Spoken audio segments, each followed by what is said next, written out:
The rain was coming down in sheets as I drove home, the wipers of my old Ford struggling to keep up. I'm Griffin, 44, an architect working for a small firm in Minneapolis.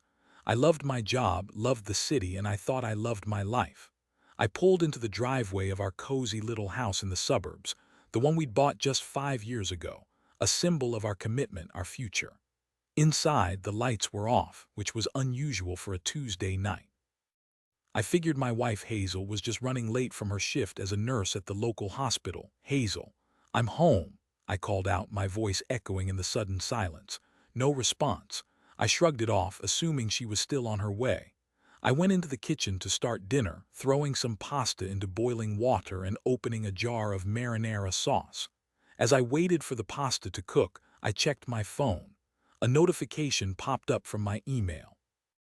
It was a message from an unknown address with the subject line, "Just so you know." My gut clenched. I knew somehow that whatever was in that email was going to change everything. I hesitated for a moment, a sense of dread washing over me. I clicked on the email. There was no text, just an attachment, a video. My heart pounded in my chest as I downloaded it. When it was done, I clicked play. The grainy footage showed a bedroom, our bedroom, and in it, Hazel was with another man. A man I vaguely recognized as a coworker from the hospital, a cocky young doctor named Owen. They were intimate. My breath hitched in my throat, my vision blurring with tears. I stumbled back, knocking over a chair. The pasta water boiled over, hissing and spitting on the stovetop, but I didn't even notice. I stood there, frozen, watching the video over and over again, each replay a fresh stab wound to my heart. The front door opened and Hazel walked in, her face lighting up when she saw me. "Griffin, I'm so sorry I'm late." There was as she stopped, her eyes widening as she took in the scene. The overturned chair, the boiling water, the look on my face. "What's wrong?" she asked, her voice laced with concern. I couldn't speak. I just pointed to the laptop, still playing the video on repeat. Her face drained of color. "Griffin, she stammered, but I cut her off. "Don't," I said, my voice barely a whisper. "Just don't." I turned and walked out of the house, slamming the door behind me. I didn't know where I was going, but I knew I couldn't stay there. I drove aimlessly for hours, the rain still coming down, blurring the city lights into streaks of color. I ended up at a dive bar on the outskirts of town, a place I'd never been before.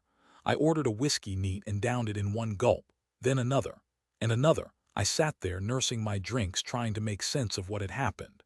How could she do this to me, to us? We were supposed to be happy. We were supposed to be in love. We had plans, a future, all of it shattered in an instant by a single email. As the night wore on, my anger began to simmer. It wasn't enough to just walk away. She had to pay for what she'd done. 0-2 the next morning, I woke up in a cheap motel room, my head pounding. The events of the previous night came flooding back, each memory a fresh wave of pain. I checked my phone. Several missed calls and texts from Hazel. I ignored them. I needed to think. I needed a plan. I started by calling in sick to work. I told my boss I had a family emergency and wouldn't be in for a few days. He was understanding, thankfully. Then I went to a lawyer. I needed to know my options. Divorce, obviously, but I wanted more than just that. I wanted to make sure Hazel didn't get away with this scot-free. The lawyer, a sharp woman named Mallory, listened intently as I told her my story. She advised me to gather as much evidence as possible, to document everything. She also suggested I consider hiring a private investigator. I hesitated. A private investigator seemed like something out of a movie, but the more I thought about it, the more it made sense. I needed to know the full extent of Hazel's betrayal. How long had this been going on? Was Owen the only one? I asked Mallory for a recommendation, and she gave me the name of a man named Silas. I called him immediately. Silas was a gruff, no-nonsense kind of guy. He met me at a small coffee shop downtown, his eyes scanning the room as if he expected trouble. I told him my story and he listened without interrupting, his expression unreadable. When I was finished, he simply nodded. "I can help you," he said, "but it's not going to be cheap." I didn't care about the money. I just wanted the truth. Silas got to work right away. He started by digging into Hazel's background, looking for any clues or patterns of behavior. He also began to track her movements, following her to and from work, monitoring her phone calls and emails. It didn't take long for him to find something.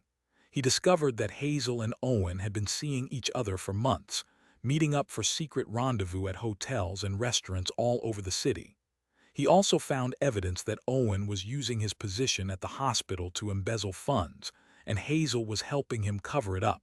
I was stunned.